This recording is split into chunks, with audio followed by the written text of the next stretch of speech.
Alright guys, welcome. Today we're going to be talking a little bit about college professors and some of the issues that I have with them. I just think that a lot of them aren't being held to any specific standards, and that's because no one's holding them accountable for things.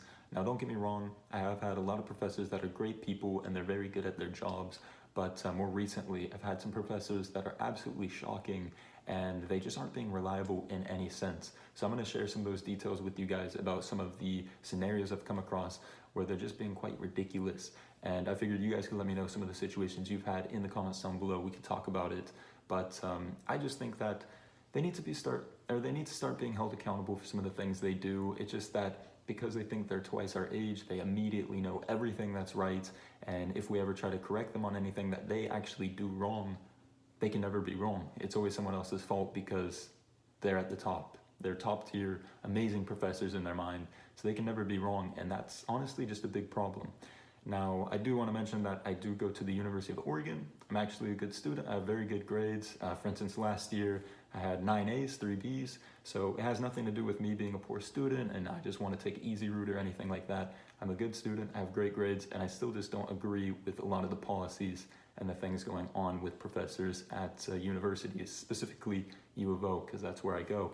So we're going to talk a little bit about it today, and you guys can let me know some of your experiences in the comments down below. But if you do enjoy, please do drop a like, subscribe for other videos on the channel. I'd appreciate it, and follow me on social media. But let's jump into this. So we'll start with one story that is just a perfect example of all the chaos with teachers, student teachers, and them not having requirements set properly between themselves, between other professors, and then between the students. So to jump into it, we have quite a few assignments in this one class. It's a journalism class, and we have to do things like interviews, and we have to write papers, and we have to do different things. You know, sometimes there's audio involved, sometimes there's photography involved. But for one specific assignment, we did have to go and interview someone and write a story about the interview that we did. Now, this story in the submission details said it has to be 450 words. And basically, we've been kind of working on it for 2 weeks. You know, you had to find time to go out and interview someone. You had to have time to actually write the story up as well afterwards. But we're in our Friday lab 2 days before the assignment is due. And this lab is run by the student teacher. So again, not the professor, but one of the student teachers that helps run the class is the one running this lab. So someone asked him, you know, what are the details on the word count exactly, since it doesn't say in the submission details or in the grading rubric or anything other than just 450 words. You know, can I write 500 words? Would that be okay? And the student teacher tells us, oh, I've got submissions for 600 words before, so just try to keep it below 600 words.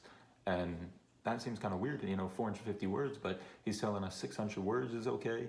So, you know, we all go home, it's the weekend, we're kind of wrapping things up because it's almost time to submit this, and we get an email on Saturday from that student teacher. He goes, actually, it's going to be between 445 and 455 words. So just 10 words buffer before you start getting dock points, after he just told us we could write up to 600 words. Okay, I mean, that's a little mistake, but whatever, I guess that makes more sense.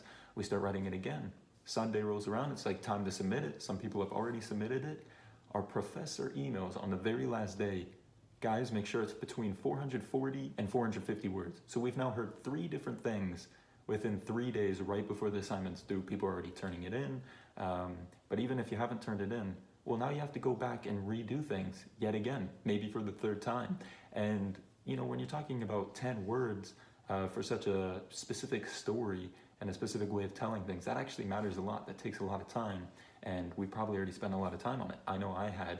So it actually does matter to take out a sentence or two and still make things work to their liking, because you know they're going to be very specific on the way it's graded with the content. So you don't actually just have the luxury of, oh, whatever, I'll just cut something out. Every little detail matters. So I don't understand why they haven't had a discussion on what they actually want, or for that matter, why they're not just going to put it in the rubric, the grading rubric submission details in the first place.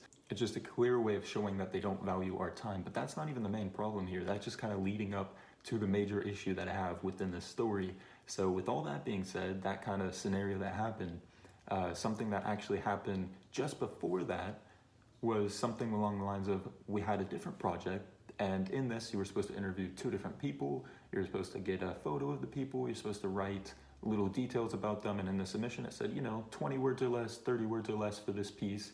And so we did that, and another piece of that the assignment was that you have to have a 30-second audio clip. It was just a small detail, nothing huge at all. In the rubric, it didn't even mention the time again. It just said 30 seconds, just to let us know that you were actually in this place so that we can just hear the landscape. So for instance, I went to the dog park, and I go and I record my audio so they can hear the dogs kind of barking in the back, or the fence is closing at the dog park entrance. So it's just kind of to prove that you went there.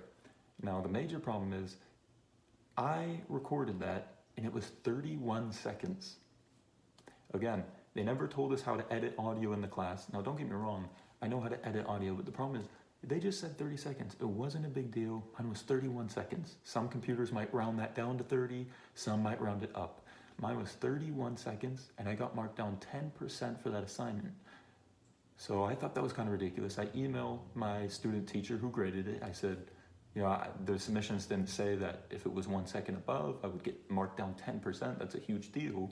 And he said, sorry, that's just the professor's instructions. I just had to go with the grading rubric. So I'm thinking, why would you not put, it has to be within 29 to 32 seconds or 25 to 35 seconds, just like you did for the text story that you're suddenly emailing. It has to be between 440 and 450. But for the little audio piece, that suddenly needs to be 30.00 when you never even taught us that, never told us that. So I go to the professor, I'm like, I don't really understand. I've been following all the directions. You guys sometimes don't have things very clearly labeled. For instance, with the text story, we were just told that it needs to be 600 words, then it's 455, then it's 450. So I just didn't see the need to have it exactly down to 30 seconds. Is there any way that you could go ahead and change that grade? Because I did the assignment correctly. It's not like I undercut anything. I just provided 31 seconds. Not a big deal. It's not going anywhere. It was just to prove that we were there. He says, actually, that grade is up to your GE. So, I can't really do much about it. If you really want, you can come to my office hours to talk to me. So the office hours are Thursday at 9 a.m. Okay, that's ridiculous. It's not a big deal. Why can't you just change my grade or whatever? Why do I have to come in? Whatever. I go into the office hours. I wake up early, change my schedule around so I can make it to these office hours. And I arrive at 9. He's not there. Okay, someone else is waiting for him too. We're just sitting there waiting. 9:15 rolls around, still not there. We ask a different one of the teachers in the rooms next to him, do you happen to know if he's going to be here? She says, I'll contact him and find out. She comes back saying, he's not going to be able to make it. He said email him. Okay, that's what I was trying to do. If you're not going to come to your office hours, you should let your students know so we're not wasting time. Again, where's the respect for us? We're the ones paying so much money to do this. You're the one who gave me the instruction to come to this specific day to talk about things. Whatever, I'm still not going to be completely rude. I'll just email. Okay, so I went to your office hours, you weren't there. Anyways, I was trying to talk about this, which you told me to come in for. And I was like, is there anything you can do about that? And he responds to me, again, it's up to your GE, but anyways, you guys can learn this. You can take this as a learning experience. Sometimes in the real world, you're not going to be able to get off by 1 second extra, and you just need to get used to that and focus to do better on the next assignments. Dude, are you kidding me? Well, one, the student teacher just told me, you're the one that decides the grade. Now you're telling me that the student teacher does? Sounds like you're putting the blame on someone else. Okay, a step further, that's gonna matter in the professional workplace? Well, not necessarily. I've done many jobs. He's acting like I've never done anything in my life. I own a business. I own a marketing business where I've done many jobs for people that involve things like audio and time ranges and stuff. If anybody's ever said 30 seconds, if it's 31 seconds, no one cares. If they needed it to be 30 seconds or under, they would have said 30 seconds and under. I don't understand that. He's acting like just because he's 50 years old or whatever, everything he's ever done is exactly laid out perfectly for everybody else. That's not the way the real world works. So I don't know why he's putting the blame on someone else. Also, where's the apology for saying, sorry, I made you come to the office hours. I didn't even show up. That's really lame of me to not say that, especially when I told you specifically to come to the office hours. Where is that coming from? 31 seconds when you didn't even teach it, when you didn't do any of this, and you're emailing all sorts of different requirements all around, and suddenly that's a problem, and it's now on the student teacher. Okay, went to the student teacher, he said it was on you. Now you're not going to be able to change the grade, and suddenly it's a learning experience because of the real world. Dude, I've done this stuff many times. I've worked on things like this all the time. If someone needs something specific, they say the exact details of what they need. That's what's going to be done. You say 30 seconds and a computer rounds it up to 31. Computer goes, it shouldn't even be a problem if it's 35. It was just a small detail for an assignment. But that's just one of the examples that I have about the teachers just not respecting the students in any way, and clearly not making an effort to structure the class in a way that makes everybody have a chance to do well. So, but that's just one example that I have of a teacher making a student run around randomly, all this, that, just to try to get an answer for a grade, and no one's taking ownership, no one's being held accountable for something. You know, if your requirements aren't set up properly, you need to be ready to make accommodations for that. And even if you're not, give a proper explanation, because that just doesn't make sense. Especially when I go to every class, I'm listening to everything. I'm making sure that I'm following directions. I haven't missed any assignments.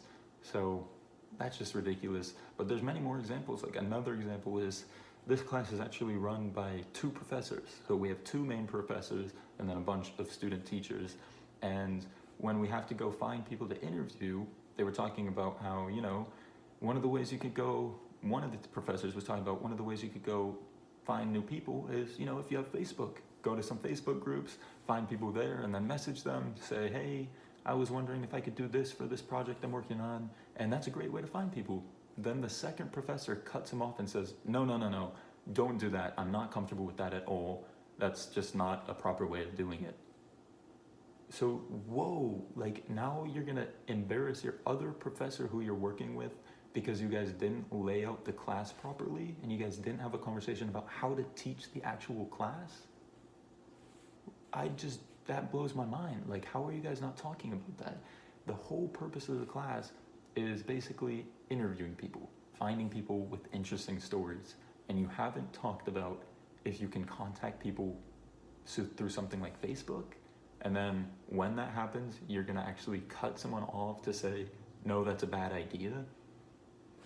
I just don't understand that. Like, how are you not talking about this? We're paying for your class and it's so unstructured. You don't have specific details like that ready. That just doesn't make sense. And then don't get me started on teachers that write their own textbooks and make you buy their textbook for whatever price they demand and you need it for that class. That should be absolutely illegal. I don't understand how that's possible. I don't understand how that's fair, what's not fair, but someone decided that that's okay, and it's definitely not. But that's just kind of my rant for the day. I really do have a ton more examples. I could easily do a part 3, 4, 5, 6 of these, but we're just gonna wrap it up there. I don't want this video to go on forever, but I just wanted to share some of my problems that I have with professors, and I want them to start being held accountable for some of the things they do and someone to hold them to a specific standard.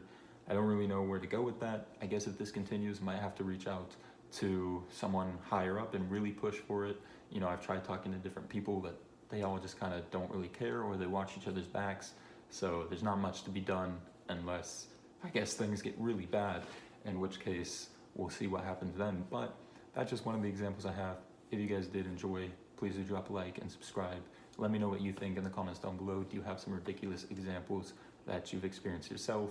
Of course, follow me on social media, interact with me there, I'd appreciate it. But other than that, that's gonna wrap it up for this video. Thanks for watching. I'll see you later. Peace.